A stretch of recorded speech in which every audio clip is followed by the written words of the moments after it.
T'es là. Allez, viens ma belle, viens ma belle. Regarde, regarde, regarde. Regarde, on va regarder. Non, non, mais toi, tu peux pas manger des papillotes. Tiens, regarde, on va lire. Oh, regarde. L'art est une démonstration dont la nature est la preuve. Ça te dit, hein? On va aller faire un petit peu des maths. Tu sais que dans Histoire hédoniste, il y a plein de pépitos. Allez, on va regarder ça ensemble. Alors, on vient de voir une vidéo sur un exercice du chapitre 4 de Histoire hédoniste de groupe et de géométrie, tome 2. C'est un exercice de combinatoire sur le groupe symétrique, et ce qu'on a fait, c'est de chercher la moyenne du nombre de cycles dans la décomposition en cycle à support disjoint de Sn, et pareil pour le nombre d'inversions. Donc ça, on l'a fait avec une méthode où on se contentait de calculer la moyenne. Là maintenant, on veut un peu plus, on veut aussi la variance. Et on va voir que là, c'est plus compliqué. On passe d'un exercice, on va dire 2 étoiles, à un exercice 3 étoiles quand même. On va d'ailleurs retrouver, avec cette méthode, en cherchant la variance, on va retrouver la moyenne. Donc finalement, ça fait que cet exercice-là, il est suffisant en soi. Alors, il nous faut un petit lemme. Vous allez voir, c'est un lemme très mignon pour calculer la moyenne et la variance à partir d'un polynôme. Alors, vous allez voir ça, soit S un ensemble fini, donc bon, je pense évidemment à Sn. Alors, il est muni de la probabilité uniforme, hein, d'accord? Et X, une variable aléatoire à valeur dans N. On va prendre P, le polynôme somme de AK xk. Ce X, c'est évidemment l'indéterminé, c'est pas la variable aléatoire, vous aurez compris, qui est dans N de X. AK, c'est quoi? C'est le nombre d'éléments de S qui, par X, ont pour image K. K est donné dans N, donc K est positif, donc ça fait bien un polynôme, un coefficient dans N. Alors, P de 1, bon, évidemment, c'est le cardinal de S. L'espérance de X, c'est la dérivée logarithmique de P évaluée en 1. Et la variance, c'est la dérivée logarithmique seconde de P évaluée en 1, plus la dérivée logarithmique de P évaluée en 1, c'est-à-dire plus l'espérance. Voilà. D'abord, une petite chose que j'aimerais préciser. Le log de P ne veut rien dire. En fait, le log d'un polynôme, ça habite nulle part, en tout cas dans le domaine de l'agrégation. En revanche, évidemment, le log d'une fonction polynôme, oui, ça habite quelque part. Mais le log d'un polynôme n'habite nulle part. Quand on dit dérivée logarithmique, ça veut dire simplement P' sur P. D'accord, voilà, tout simplement. Et c'est une dérivée logarithmique dans le sens qu'elle transforme un produit en somme. Voilà, c'est-à-dire si on l'appelle delta, delta PQ égale delta P plus delta Q. Voilà, c'est ça qu'elle a de logarithmique. Bon, ça c'est un détail. Bon, la preuve de ça est vraiment immédiate. D'abord, P de 1, bah, c'est évidemment la somme des AK. Et la somme des AK, bah oui, comme S, c'est l'ensemble, il est partitionné par les éléments qui ont pour image K, eh bien, ça veut dire que le cardinal de S, c'est la somme des cardinaux qu'on a ici. Bon, ça c'est clair. L'espérance de X, bah, l'espérance de X, c'est la moyenne des K à K, donc c'est la somme des K à K sur S, donc évidemment on retrouve P' de 1 sur P de 1, donc la dérivée logarithmique par définition hein, de P en 1. Et maintenant, quand on va regarder log de P seconde plus log de P', donc on va dériver P' sur P. Alors quand on va dériver P' sur P, ça fait P seconde sur P moins P' carré sur P2. Donc ici, on va avoir ça. Et là, je veux ajouter P' sur P. Voilà. Alors qu'est-ce que ça nous fait? Maintenant, quand on évalue en 1, bien, on va avoir, bon, P seconde, quand on va l'évaluer en 1, ça fait somme de K, K-1 à K. P, quand on l'évalue en 1, bah, ça fait P de 1, donc on sait que c'est cardinal de S. Moins, bah, ici, quand on va évaluer en 1, on va avoir l'espérance au carré. Et là, on a somme de K à K sur P de 1, d'accord, comme on avait ici. Donc, il y a élimination ici du moins K à K avec le plus K à K. Donc, ça fait une somme pour K positif de K2 sur AK sur le cardinal de S, finalement, ici. Moins l'espérance au carré. Et ça, on reconnaît la variance. Bien. Donc, c'est assez simple. Ce qui veut dire, la morale de cette histoire, c'est que si on arrive à avoir le polynôme ici, on a facilement l'espérance et la variance à condition que le polynôme soit factorisé, parce que ce sont des dérivées logarithmiques, donc si on arrive à l'avoir sous forme factorisée, c'est bon. Alors maintenant, on va attaquer le plus simple pour commencer, c'est-à-dire le nombre de cycles. On avait vu la dernière fois que le nombre de cycles à support disjoint dans le groupe Sn, on va appeler A indice nk le nombre de permutations de Sn qui possèdent dans leur décomposition un cycle à support disjoint exactement k cycles, en comptant, vous vous rappelez, les cycles singletons. Ça c'est important, ils comptent de toute façon. On ne les met pas parce qu'il est inutile de les voir, ils sont inutiles, mais ils sont là, mathématiquement, ils sont là. Eh bien, on a vu que ANK, c'est AN-1, K-1, plus N-1 facteur de AN-1, K. Voilà. Donc, quand on a, on part d'une permutation, voilà, comme ceci, de S5, et je veux en faire une permutation de S6. Donc, il faut que je fasse quelque chose du 6. Bah, soit le 6, je le rajoute ici, c'est-à-dire je dis que 6, c'est 6 qui va vers 6. Dans ce cas-là, j'ai rajouté un cycle, à support disjoint des autres. Donc ça, c'est ce qui correspond ici. Soit alors le 6, ben, je décide que c'est un des n-1 qui était là avant, qui va aller vers 6, et dans ce cas-là, je vais avoir, par exemple, si je décide que c'est 1, je vais avoir 1, 6, 2. D'accord ? 3, 4, 5. Mais si je décide que c'est 4, je vais avoir 1, 2, 3, 4, 6, 5. Voilà. D'accord ? Et donc, j'ai n-1 possibilité, mais là, dans ce cas-là, je n'ai pas rajouté un cycle. J'ai toujours 4 cycles. Voilà. Donc, c'est cette histoire. Et finalement, bon, maintenant, je voulais un polynôme. Alors, j'ai Pn égale somme de ANK xk, ça c'est ma définition de Pn, et je sais qu'il faut que je calcule l'espérance et la variance. Donc, il faut que je factorise Pn, sinon le polynôme ne sert à rien, en quelque sorte, s'il n'est pas sous forme factorisée, vu le lemme. Bien, et ben, cette formule de récurrence, je vous laisse vous convaincre que c'est exactement le fait que Pn, c'est Pn-1 fois, que je sois précis sur le fois, voilà, x plus n-1, avec le n-1 qui est ici. C'est exactement ça. D'accord ? Donc maintenant, Pn par récurrence, vu que P1 c'est x, et Pn c'est le produit x plus 1 jusqu'à x plus n-1. Voilà, qui ressemble à ce qu'on appelle un polynôme de Hilbert, mais normalisé. Donc là maintenant, ça y est, c'est terminé, on a Pn qui est ici. On note en passant que quand on regarde Pn de 1, ça fait, on retrouve factoriel n, c'est normal, c'est le cardinal du groupe symétrique.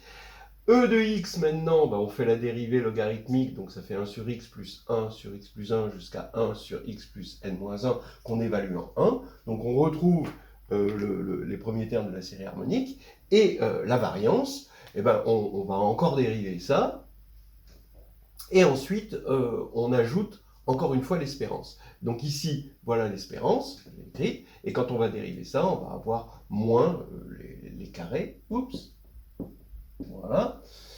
Donc j'ai mis le moins en facteur, et ça nous fait une variance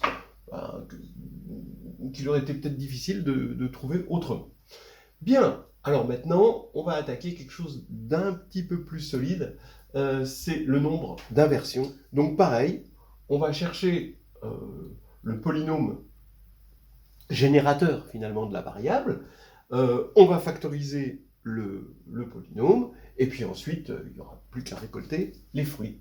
Mais pour factoriser le polynôme, il va falloir passer par la géométrie et par un théorème de Brure. Donc maintenant, on regarde le nombre d'inversions. Alors, je vais, dans un premier temps, avant d'attaquer le polynôme générateur du nombre d'inversions, je vais faire une remarque sur les matrices échelonnées réduites de type sigma, où sigma c'est une permutation. Je dis que le nombre d'inversions, déjà, c'est le cardinal de 1 de sigma, quand sigma c'est une permutation, donc c'est l'ensemble des couples IJ avec I strictement inférieur à J, I et J sont entre 1 et N, hein, avec sigma de I strictement supérieur à sigma de J, donc sigma a inversé le sens des inégalités. Donc N de sigma, c'est son cardinal. Eh bien, je dis que N de sigma peut se réaliser matriciellement. C'est le nombre d'étoiles dans la matrice échelonnée réduite de type sigma.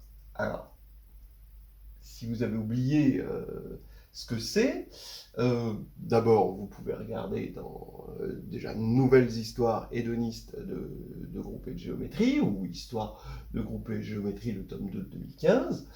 Mais je vais vous donner quand même un exemple. Regardez. Donc là, on va prendre sigma de 1 égale 3, sigma de 2 égale 1, sigma de 3 égale 4, sigma de 4 égale 2. Bon, c'est un cas de cycle. On est dans S4. Hein.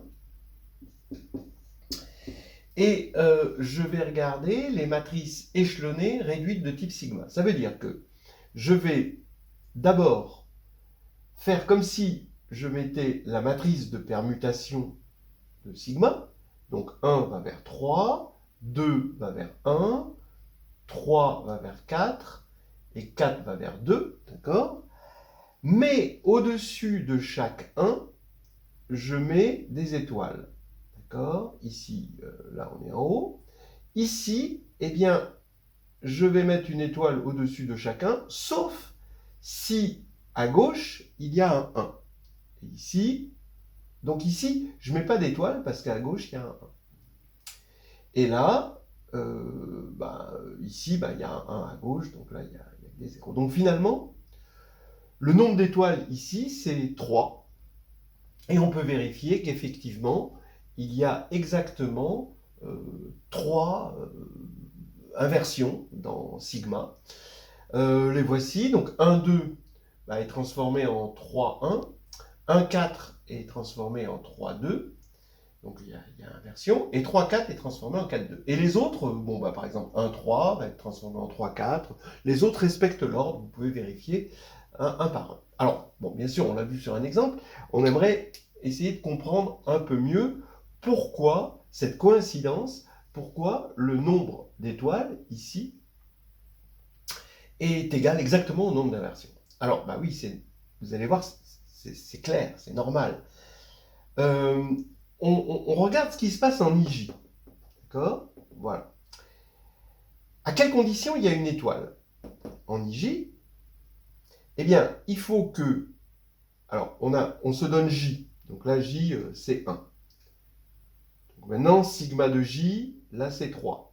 Donc il faut que I soit avant sigma de J. Donc I est strictement inférieur à sigma de J. Maintenant, si j'ai mis une étoile, c'est aussi pour une deuxième raison. C'est que j'étais avant, c'est que ici, mon J, là, il est avant cet élément. Là, il est derrière cet élément. C'est-à-dire que J est plus petit que... Alors ça, si on part de I, eh ben ça c'est sigma moins 1, le 2 ici, c'est sigma moins 1 de I. Donc ce que je veux, c'est que J soit strictement inférieur à sigma moins 1 de I. Voilà. Donc c'est les deux conditions qui sont remplies pour avoir une étoile. Maintenant, on va analyser ces deux conditions. Je vais simplement poser K égale sigma moins 1 de I. D'accord? Donc ça veut dire que I, c'est sigma de K. Donc j'ai sigma de K qui est strictement inférieur à sigma de J, et J qui est strictement inférieur à K. Oui, c'est exactement l'inversion, d'accord, dont on parle. Donc finalement, le nombre d'étoiles est bien égal au nombre d'inversions. Voilà. Donc, maintenant, je vais pouvoir attaquer avec la géométrie des matrices, hein, et je vais pouvoir attaquer mon polynôme. Regardez, P, c'est égal à la somme, donc le P qui est ici, hein, à la somme des AK XK, avec AK, eh bien, c'est le cardinal de l'ensemble des sigma dans Sn, tel que n de sigma égale K. Bon, donc on a ça. Eh bien, ce que j'affirme, c'est que si je travaille sur un corps, donc je vais travailler sur un corps K, hein, de cardinal Q, alors le nombre de matrices échelonnées réduites de type sigma, eh bien, ce sera exactement, à chaque fois, j'ai Q possibilités à mettre ici, d'accord, à la place de l'étoile. Donc, le nombre de matrices échelonnées ici, T sigma, de type sigma, matrice échelonnée réduite de type sigma, eh bien, c'est exactement Q puissance le nombre d'inversions de sigma, puisque j'ai Q façon à chaque fois indépendante, hein, de mettre des coefficients ici. Ce qui fait que P de Q, ben, quand on va mettre Q ici, ben, on va avoir exactement la somme, mais cette fois-ci, c'est plus sur K, c'est sur sigma de Sn du cardinal des matrices échelonnées réduites de type sigma. Voilà. Alors attention, là, c'est déjà une première chose. Et maintenant, on va interpréter cette somme comme le cardinal d'un ensemble qui a une raison d'être géométrique. Alors, je vais donner une version du théorème de Brua. Soit G, c'est GLN de K, hein, bon, groupe linéaire, sur un corps quelconque, mais là, K, c'est un corps à Q éléments. Et on va regarder B, le sous-groupe, qu'on appelle le borélien, hein, B comme Borel, et c'est le sous-groupe des matrices triangulaires supérieures. Voilà. Alors bien sûr, comme il est dans G, j'ai mis des étoiles, mais ces étoiles, ça veut dire que c'est juste des éléments non nuls, et là, c'est quartier libre. Là, c'est 0, non nul et quartier libre. Le théorème de Brua dit que on va regarder les classes modulo B, voilà, et pour chaque classe modulo B, donc j'ai un G bar dans G sur B, alors ce qui fait sens, hein, G c'est un groupe, B c'est un sous-groupe, voilà, eh bien G bar possède un unique représentant qui soit une matrice échelonnée réduite de type sigma pour un sigma unique. Voilà, hein, ce qu'on a vu, hein, voilà, on peut lui associer. Finalement, bon, c'est pas très agréable à démontrer. Vous pouvez le trouver dans le chapitre 1 de H2G2, le tome 2.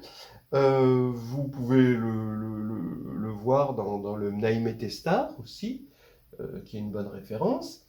Mais dans le fond, c'est juste du pivot de Gauss, mais du pivot de Gauss sur les colonnes au lieu d'être sur les lignes. Voilà, où on joue sur les colonnes, mais on fait une récurrence sur les colonnes. On commence par travailler, on prend G, et on cherche un représentant de ce type-là. Et en fait, on regarde déjà le premier vecteur, ensuite on regarde les deux premiers vecteurs, on essaie de jouer sur les colonnes des deux premiers vecteurs, puis les trois, etc. etc. Voilà, on regarde ça de façon drapeau, on regarde le drapeau associé à G. Donc je vous laisse regarder un petit peu ce théorème, en tout cas vous pouvez l'admettre, et ce qui veut dire que P de Q maintenant, eh ben ça va être, puisqu'il y a un représentant par classe, eh bien c'est exactement le cardinal de G sur B. Voilà. C'est magnifique. Donc P de Q, c'est le cardinal de G sur B. Est-ce que ça va nous aider à factoriser P? La réponse est oui. Parce que le cardinal de G sur B, c'est le cardinal de G quotienté par le cardinal de B. Et cardinal de G, c'est le nombre de bases, on connaît, c'est Qn-1, facteur de Qn-Q, jusqu'à Qn-1. Et le cardinal de B, ici on n'a que des zéros, hein, de toute façon. Là, on a Q possibilités sur ce triangle, donc n-1 sur 2, parce que c'est une matrice nn. Et ici, on a, sur la diagonale, on est obligé d'avoir des éléments différents de 0, donc on enlève 0, donc ça fait Q-1 puissance n. Donc voilà, il n'y a plus qu'à factoriser. Étant donné que des cardinaux possibles, il y en a une infinité, si j'arrive à factoriser pour P de Q, j'arriverai à factoriser le polynôme pour tout x. Et là, on attaque, il n'y a plus qu'à attaquer des petits calculs. Donc, je reprends ici, hein, c'est de là où on était parti. Donc le cardinal du groupe linéaire sur le cardinal du Borel, des matrices triangulaires. Et maintenant, ben, ici, on va mettre à chaque fois Q en facteur. Donc, ça va faire Q puissance 1, Q puissance 2, jusqu'à Q puissance n-1. Donc, ça va faire 1 plus 2 jusqu'à n-1. Donc, ça fait ça. Et il va y avoir élimination des puissances de Q. Il va rester les quotients. Donc, comme là, il y a n facteurs et là, il y a Q-1 puissance n, ben, je peux distribuer. J'ai Q puissance n-1 sur Q-1, Q puissance n-1 sur Q-1, etc. Et ça y est, j'ai ma factorisation, P de Q. On reconnaît la série géométrique ici. Et donc, c'est un produit de série géométrique. Voilà. Donc, ça y est, j'ai une belle factorisation. Et je peux maintenant, bon, alors bien sûr, puisque c'est vrai pour une infinité de nombres, parce que Q, ça peut être pris pour les nombres premiers, par exemple, ou des puissances de nombres premiers, eh bien, j'ai une factorisation du polynôme comme ceci. Maintenant, je regarde juste, maintenant, puisque je vais prendre des dérivées logarithmiques, je vais faire la somme, d'accord, de tout ce que j'aurais obtenu dans ma factorisation. Donc il suffit que je regarde QK, donc juste un des facteurs, pour K allant évidemment de 2 à N. Donc quand je vais faire la dérivée logarithmique de QK en 1, je vais avoir les sommes je vais avoir une série arithmétique au numérateur et K au dénominateur. Donc je vais avoir K-1 sur 2 au numérateur et K au dénominateur. Donc ça va faire ça. Donc l'espérance, ça va être la somme de tous ces... Pour K allant de 1 à N. Donc ça va faire bien n-1 sur 4, ce qu'on avait trouvé dans la vidéo précédente. Voilà. Et maintenant, quand on fait la dérivée seconde, là, bon, un petit peu plus de calcul, c'est-à-dire qu'il faut dériver une première fois, hein, et puis ensuite une deuxième fois. On va voir arriver des k, facteurs de k-1. Et au dénominateur, on va avoir des carrés, donc il va y avoir une simplification, et on va avoir 1 demi de k-1 sur k. Et on va avoir un signe moins, donc ici moins 1 demi de k-1 sur k. Voilà, c'est ce qu'on a assez facilement. Et ici, bon, j'épargne les calculs un petit peu, un minimum. Hein. Et ici, ça va faire 1 demi de 1 sur k moins 1. Voilà. Maintenant, il faut que j'ajoute ça de k égale 1 à n. Et je vais avoir ma variance avec cette formule-là. Donc, quand je vais avoir la dérivée seconde ici, qui serait la somme de toutes les dérivées secondes évaluées en 1. Donc je vais avoir 1 demi de... Ici, je vais retrouver ma série harmonique, Hn, moins n, ici. Et il faut que j'ajoute encore l'espérance, c'est-à-dire n-1 sur 4 qu'on va calculer tout à l'heure. Donc globalement, c'est 1 demi, la variance du nombre d'inversions, c'est 1 demi de la suite harmonique plus n-3 sur 4. Voilà, alors à vous d'en faire ce que vous voulez. It's a free country. Hop, allez, non, c'est moi qui mange. Ça lui fait pas du bien. Allez, viens.